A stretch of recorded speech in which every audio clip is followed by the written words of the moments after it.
So kung naghahanap ka ng monitor na merong 165Hz, IPS panel at 24-inch, ito na ang masasuggest ko sa inyo. So, i-check muna natin yung kanyang box. Kita natin yung kanyang flat panel, 165 refresh rate, at yung kanyang 1ms na response time.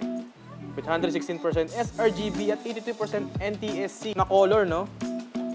At syempre yung kanyang feature na low blue light. Tara, continue na natin sa pag-unbox.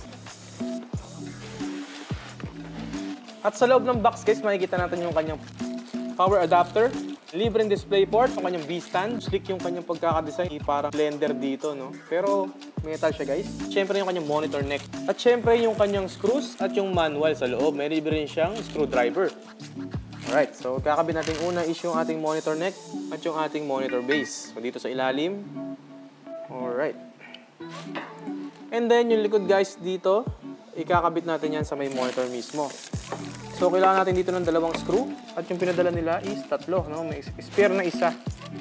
Ito na ang ating Envision, no?